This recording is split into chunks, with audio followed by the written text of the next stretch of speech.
सत श्री अकाल जी। आज एक बार फिर हाजिर हूँ गुरमत सिद्धांत या सिख सिद्धांत की बात लेकर। तो ट्रिपल पी की बात करेंगे, पब्लिक प्राइवेट पार्टनरशिप।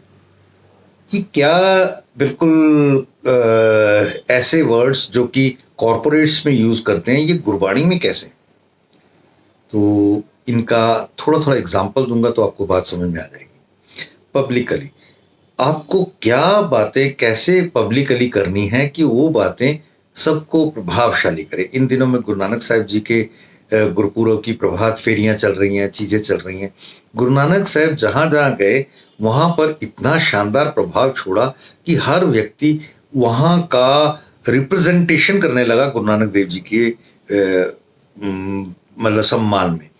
वो कभी अगर वेस्ट बंगाल साइड गए तो वहां पर आज भी 400 साल से उनके नाम के गुरुद्वारे बंगाली या नॉन सिख लोगों के बनाए हुए हैं और वो आज भी चल रहे हैं। और पटना साहिब गए या आगे अगर इधर आ जाओ तो नॉर्थ ईस्ट में पूरे में गए या गुजरात साइड गए, साउथ में कुछ उनका जाना हुआ, श्रीलंका तक गए वो, देन अरेबियन कंट्रीज, यूएई, बहुत दूर तक उन्होंने भ्रमण किया।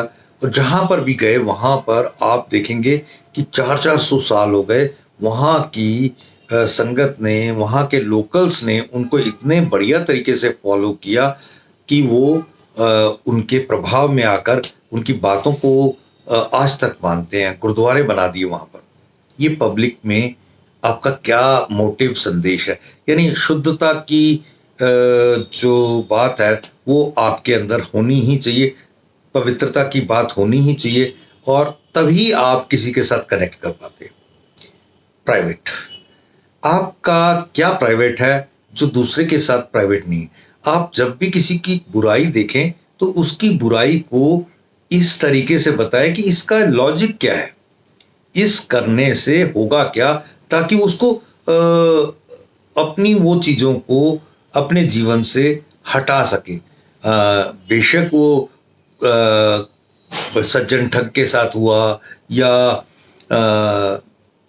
अन्य अनेक शख्सियतों के साथ हुआ जो कुछ भी गलत कर रहे थे, गोरखनाथ के साथ हुआ, वो सब कुछ क्या था कि उन्होंने उन्हें एक मार्ग दिखलाया कि ये तरीका जो आप अपना के बैठे हो उसका लॉजिकली ये आंसर है और आप ये गलत कर पा रहे हैं, तो इसे ठीक करने का ये तरीका है और इसी के कारण आप दुनिया में सदा के लिए रह पाएंगे।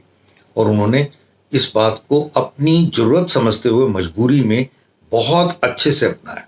ये गुरु नानक साहब के सिद्धांत की सबसे बड़ी बात है। एंड पार्टनरशिप, पार्टनरशिप में आप ये समझिए कि उन्होंने पूरी खलकत को अपने साथ लेके चले। उन्होंने मुस्लिम इस्लाम धर्म की बुराइयों को उनके मुंह पर बताया और उनको उनकी अच्छाइयों को साथ लेकर इंसान के रूप में अपने साथ आगे बढ़े। और हिंदू धर्म को भी उन्होंने बख्शा नहीं जब वो उनकी बुराइयों को बताने के लिए आए, और जब अच्छाइयों की बात हुई तो साथ लेकर के चले। और वो तो आपने सुना ही होगा कि गांव में गए थे तो अच्छे लोग मिले, उन्हें बोला उजड़ जाओ, और जहां बुरे लोग मिले उन्हें कहा बसे रहो, क्योंकि बुराई जहां जहां जाएगी वो नुकसान करेगी, इसलिए बसे रहो। और अच्छाई जहां जहां जाएगी खुशबू की तरह फैलेगी, इसलिए कहते हैं उजड़ जाओ, सब जगह जाओ और अच्छाई फैलाओ। और ये बहुत अच्छे सिद्धांत है। Thank you. वाहिगुरु जी का खालसा, वाहिगुरु जी की